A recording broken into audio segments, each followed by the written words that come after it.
রামচন্দ্র যখন বলেছে আমার কোনো হেন সম্পদ নেই, যা দিয়ে আমার পিতার উদ্দেশ্যে পিণ্ডদানের জন্য চাল কলা ক্রয় করব, কিনব। সীতা দেবী বলছে ওগো, বললে তো হয় না, যে করে হোক এই নিদানের কালে পিতার উদ্দেশ্যে চাল কলা কিনে পিণ্ডদানের ব্যবস্থা করতে হয়। দেখো বনবাসে আসবার কালে সকল কিছু যেমন রেখে এসেছ, আমি আমার আঁচলে বেঁধে এই সীমন্তনী নিয়ে এসেছি। এই সীমন্তনী বিক্রি করে আমার শ্বশুর ঠাকুরের উদ্দেশ্যে চাল কলা কিনে নিয়ে এসে। সীমন্তনী হয়তো আজকে অনেকে চিনবে না। সীমন্তনী হচ্ছে আগেকার দিনে প্রত্যেক শ্বশুর শাশুড়ি তার নববধূ মাতাকে সিঁদুর পরবার জন্য, একটা টিপ নেবার জন্য সোনার বার উপর একটা অলংকার দান করত, দিয়ে বলতো মা এই সীমন্তনীটা সারা জীবন তোমার কাছে রেখে তোমার শাখা সিঁদুর অক্ষয় থাকবে। সেই সীমন্তনীটা সীতা দেবী সঙ্গে করে নিয়ে এসেছে। দেখে বলছে এই সীমন্তনী নাও গো, আমার শ্বশুর ঠাকুর আমায় আশীর্বাদ করে দিয়ে বলেছিলেন এটা সারা জীবন তোমার কাছে রেখো, তোমার শাখা সিঁদুর অক্ষয় থাকবে।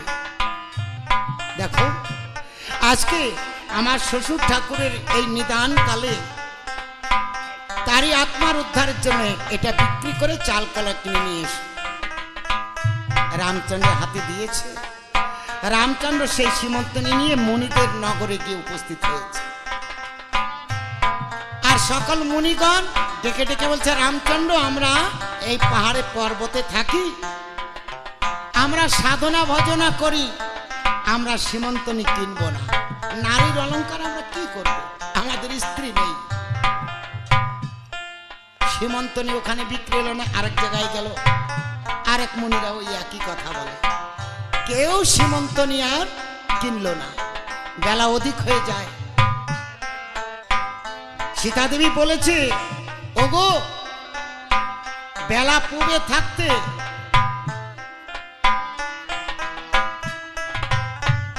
শ্বশুর ঠাকুরের উদ্দেশ্যে পিণ্ডদানের জন্য চাল কলা কিনে আনতে হবে, বেলা পূবে থাকতে। কিন্তু বেলা অধিক হয়ে যায়, রামচন্দ্র বিক্রি করতে পারে না, আরেক জায়গায় ছুটে যায়। এদিকে কুটিরে বসে সীতা দেবী মনে মনে ভাবে বেলা অধিক হয়ে যায়, এখন উপায় কি?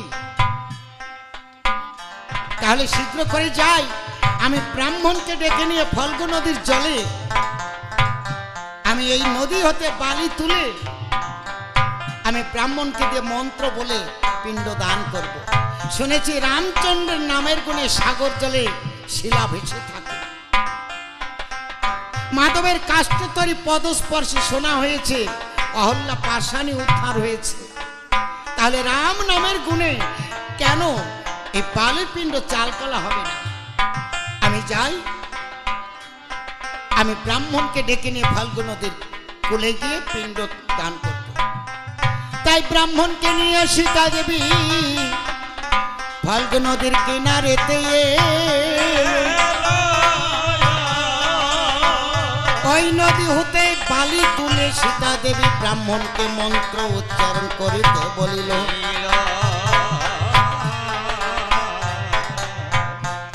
বালি হাতে নিয়ে ব্রাহ্মণকে বলছে, ব্রাহ্মণদেব শীঘ্র করে মন্ত্র বলুন, বেলা অধিক হয়ে যায়, আমার শ্বশুর ঠাকুরের উদ্দেশ্যে বালির পিণ্ড দান করবে। ব্রাহ্মণ বলছে বালি দিয়ে পিণ্ড দান করবে?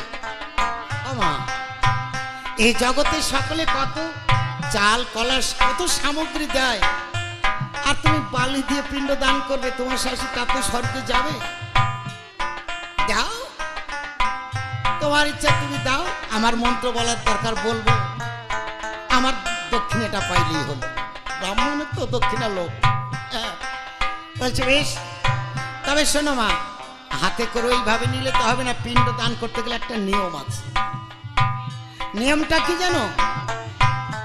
ওই যে বটবৃক্ষ দেখছো, একটা পত্র নিয়ে এসো, ওই পত্রের উপরে রাখতে হবে যে পিণ্ড দান করবে। আর তুলসী পাতা না দিলে তো প্রসাদ হয় না, ওই তুলসী পাতা এনে ওই পিণ্ডের উপরে রাখতে হবে। তাই ব্রাহ্মণের আজ্ঞা পেয়ে সীতা মাতা বটপত্র আর তুলসী পত্র আনিল।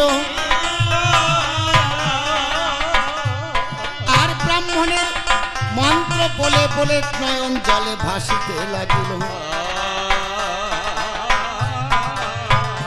অন্তরেতে সীতা মাতা রাম নাম জপিতে লাগিল।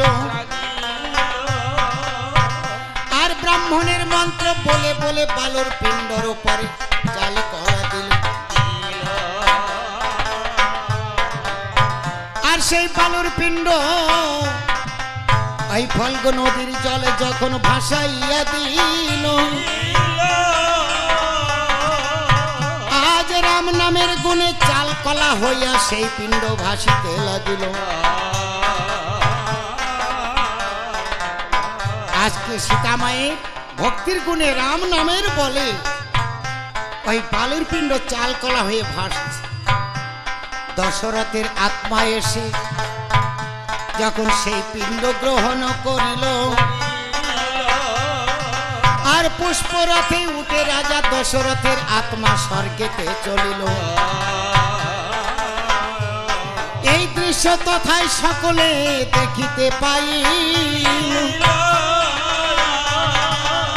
এই পিণ্ড দানের বারতা সীতা দেবী ভক্তিভাবে বলিতে লাগিল। শুনো গো, সীতা দেবী পিণ্ড দানে দুঃখের বারতা।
দশরথের আত্মা স্বর্গেতে চলিল।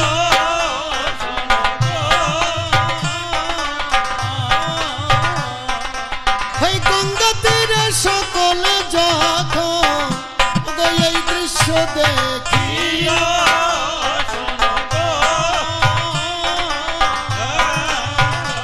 গঙ্গা তীরে এই দৃশ্য দেখে সকলে অবাক হয়েছে। সতী তুলসী দেখছে সীতা মায়ের ভক্তির গুণে বালির পিণ্ড চালকলা হয়ে গেল, দশরথ আত্মা স্বর্গে গেল। ব্রাহ্মণ দেখলো, বটপত্র দেখলো, ফল্গু নদী দেখলো, সবাই আনন্দ পেয়েছে সীতা মায়ের ভক্তি। আনন্দ পেয়ে নিজ গৃহে সবে চলে গেল।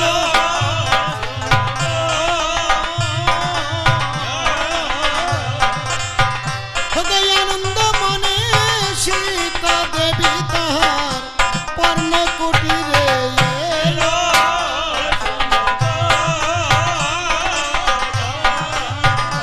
সীতা দেবী কুটিরে এসে দেখছে প্রভু রামচন্দ্র এখনো ফিরে আসেনি। সেই সীমন্তনী বিক্রি করতে পারেনি তো, তাই মনক্ষুণ্ণ হয়ে, মনটা খারাপ হয়ে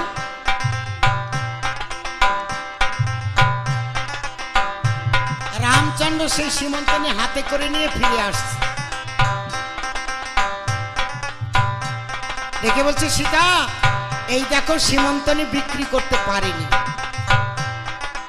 এই সীমন্তনী বিক্রি হলো না, তবে দুঃখ করো না, আমি দেশে ফিরে তোমার মনোবাঞ্ছা পূর্ণ করব। সীতা দেবী বলছে তার আর দরকার হবে না, আমি পিণ্ড দিয়ে এসেছি,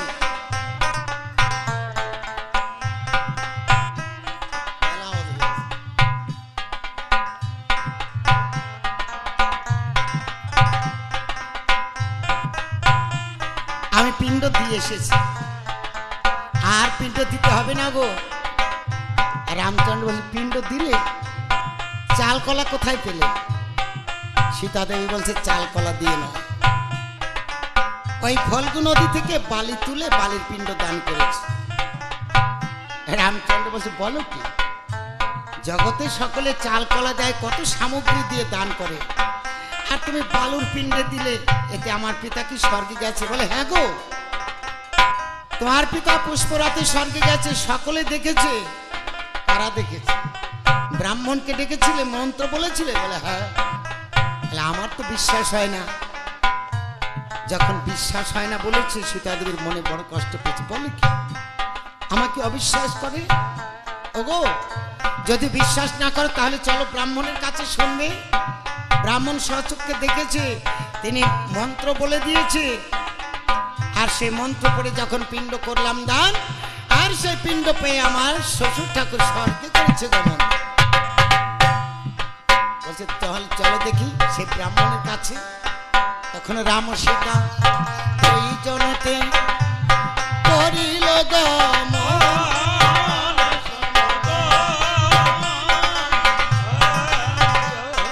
ব্রাহ্মণের নিকটে গিয়া দিল দর্শন।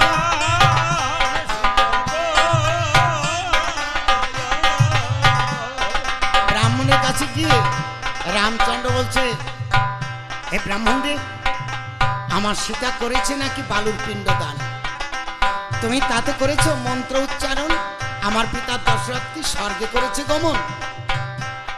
ব্রাহ্মণ চিন্তা করে, সীতা মায়ের কথা শুনে মন্ত্র বলে আসলাম, দক্ষিণা পেলাম না, পর্তা হয় নাই। তবে রামচন্দ্রের মনটা বড় আছে, রামচন্দ্র যদি পিণ্ড দান করে অনেক দান ধ্যান পাবো, 6 মাস বসে খেতে পারবো। তাই একে একটু ঘুরিয়ে বলি কেমন? বলছে শোনো রামচন্দ্র, শোনো শোনো রামচন্দ্র, তুমি শোনো দিয়া মন।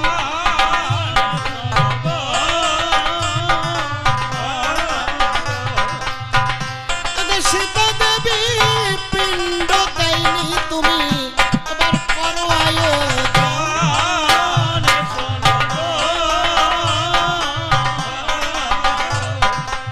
সীতা দেবী শুনে বলছে, কি ব্রাহ্মণ দেব, তুমি নিজের মুখে মন্ত্র উচ্চারণ করলে, আর এখন তুমি বলছো পিণ্ড দেয়নি, মিথ্যা কথা কেন বললে ব্রাহ্মণ দেব? তোমায় অভিশাপ করব, যেই মুখে ব্রহ্ম বাক্য তুমি করিলে উচ্চারণ।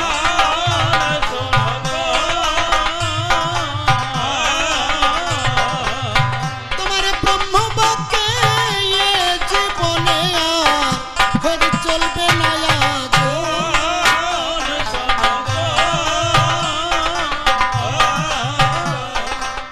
মিথ্যা কথা বলে তুমি ওকে দুঃখ দিলে মোরে।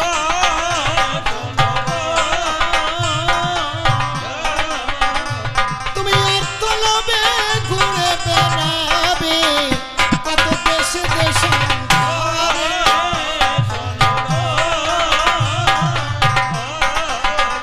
রামচন্দ্র বলছি, সীতা তুমি ব্রাহ্মণকে অভিশাপ দিলে।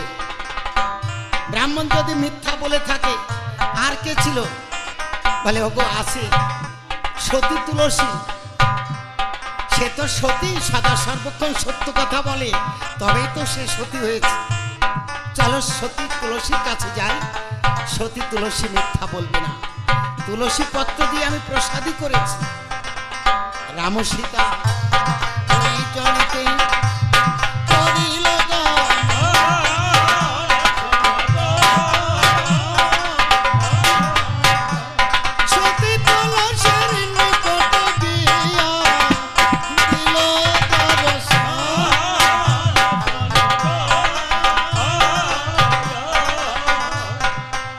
তুলসীকে ডেকে বলছে, রামচন্দ্র হে সতী তুলসী, তুমি তো সতী, সত্যি কথা বলো অতি, বলো দেখি আমার সীতা করেছে বালুর পিণ্ড দান, তাতে কি আমার পিতা দশরথ স্বর্গে করেছে গমন? তুলসী চিন্তা করে, প্রভু রামচন্দ্র হচ্ছে সেই গোলকের নারায়ণ, প্রভু নারায়ণ যদি আমাকে একটু হাতে স্পর্শ দিত, আমার পূর্বের অভিশাপ খণ্ডে যেত। আমি বলবো পিণ্ড দেয়নি, পিণ্ডদানের ব্যবস্থা করো, তখনই এই তুলসী পাতা নিজের হাতে অর্পণ করবো। আর প্রভুর হাতের পরশ পেলে আমার সে পূর্ব পাপ খণ্ডিত হয়ে যাবে। এত ভাবি তুলসী দেবী মিথ্যা বলিল,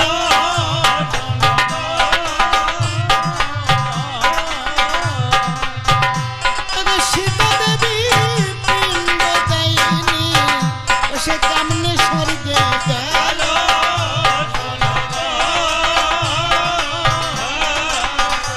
সীতা দেবী শুনে বলছে, কি তুলসী, তুমি না সতী, সতী হয়ে আজকে মিথ্যা কথা বললে, পাপ অর্জন করলে।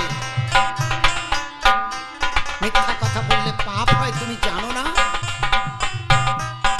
মিথ্যা বলে সতী তুমি আজ পাপে সঞ্চারিলে।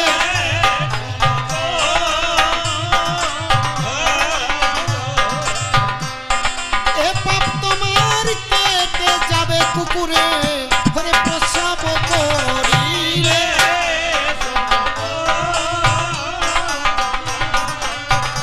এই সতী তুলসী, তুমি মিথ্যা বলে যে পাপ করেছো, যে পাপ সঞ্চারিলে, এই পাপ কেটে যাবে কুকুরে প্রস্রাব করলে। রামচন্দ্র বলছে, তুলসীকেও তুমি অভিশাপ দিলে সীতা? যদি এরাও মিথ্যা বলে থাকে, সত্য কথা বলবার কেউ আছে? বলে আছে গো, যেই নদী থেকে বালি তুলে তারই নদী বক্ষে ভাসিয়ে দিয়েছি, তারই জলে, সেই ফল্গু নদী কূলে চলো। রাম সীতা দুই জনেতে করিল গমন,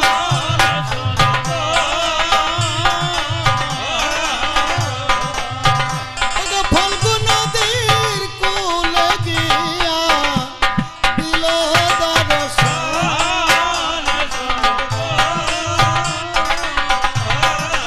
রামচন্দ্র বলছে, ফল্গু নদী, বলো দেখি আমার সীতা তোমার নদী বক্ষে বালুর পিণ্ড দান করেছে, তোমার নদী বক্ষ হতে বালি তুলে, তাতে আমার পিতা স্বর্গে গেছে? ফল্গু নদী চিন্তা করে, এই রামচন্দ্র হচ্ছে গোলকের নারায়ণ, আমিও গোলকে ছিলাম, ভগীরথের আরাধনায় এই মর্তে এলাম পাপী তাপীকে উদ্ধার করবার জন্য।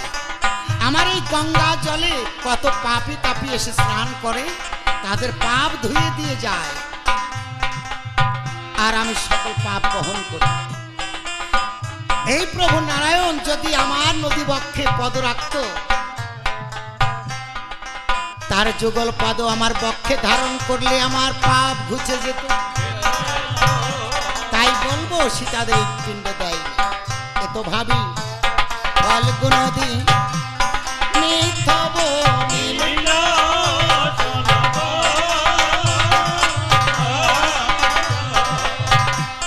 সীতা দেবী পিণ্ড দেয় নাই, কেমনে স্বর্গে গেল।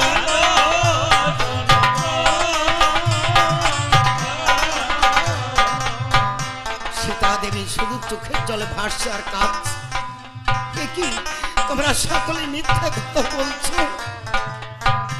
ফল্গু নদী,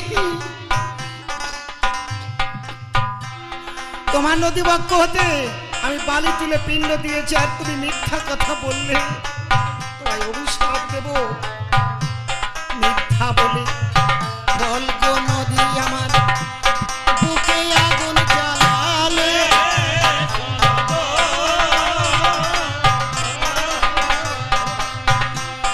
তোমার বুকে জল থাকবে না, হবে আরে কুকুর আর শিকালে।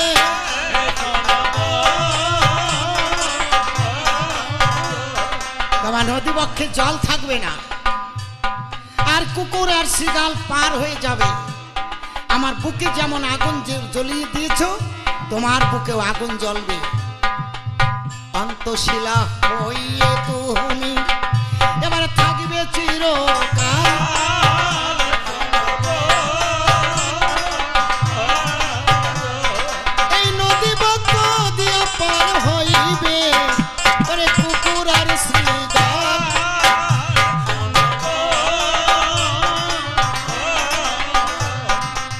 গয়াতে সেই ফল্গু নদী আজও আছে।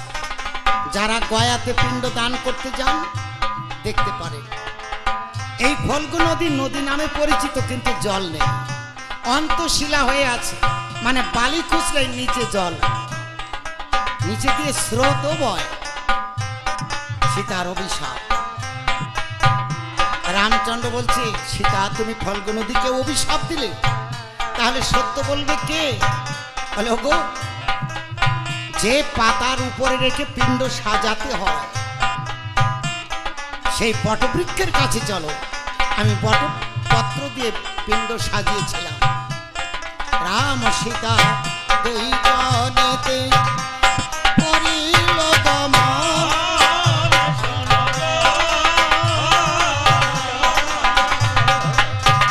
এই বটবৃক্ষের নিকট গিয়া দিল দর্শন।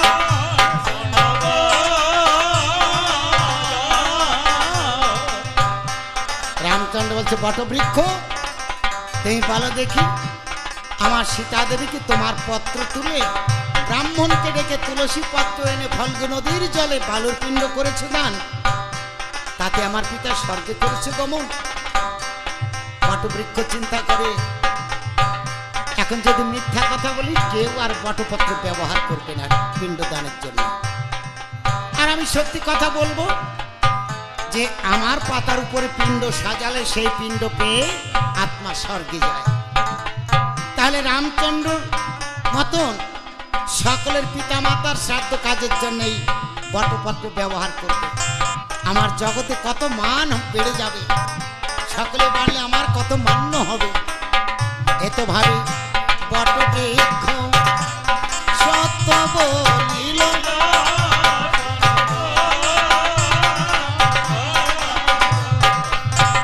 ওই ফল্গু নদীর কূলে সীতা দেবী বালুর পিণ্ড দিল।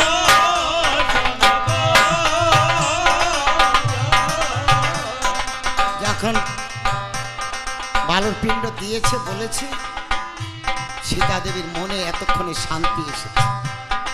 এ তো শুনি সীতা দেবীর মনে আনন্দ বাড়িল,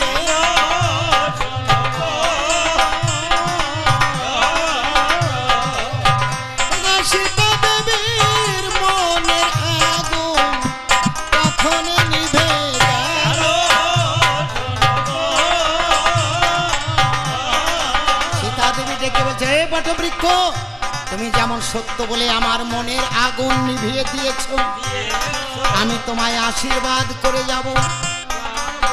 যেমনি সত্য বলে আমার মনের আগুন নিভাইলে,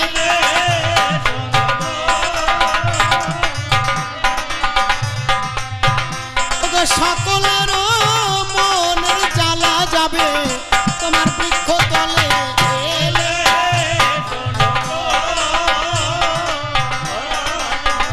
তোমার শাখায় শাখায় পাতা ধরে থাকবে চিরকাল।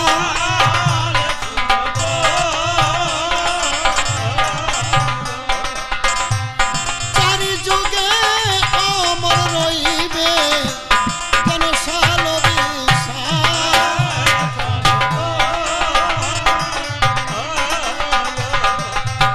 অক্ষয় বট হইয়া রইবে এই জগৎ মাঝারে।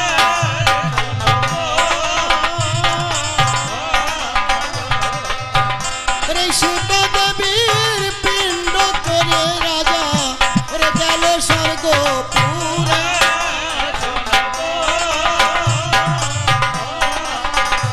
এমনি ভক্তিমতী মাতা পিণ্ড পেয়ে স্বর্গে দেশে গেল।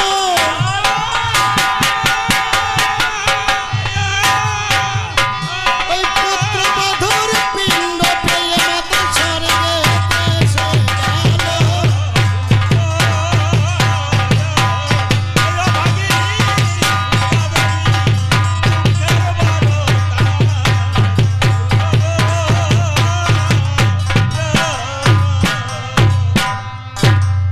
পিণ্ডদান পর্ব আমরা এখানেই রাখছি। এরপরে সীতাহরণ পর্ব আছে, আমরা আর এগোবো না, পিণ্ডদান পর্যন্ত রেখেছি। তবে পিণ্ডদান উপলক্ষে পিতামাতার উদ্দেশ্যে অন্ন বস্ত্র দান করতে হয়। তার সন্তানেরা, মা চলে গেছে তো মায়ের নামে শাড়ি নিয়ে অন্নদান বস্ত্রদান করবেন।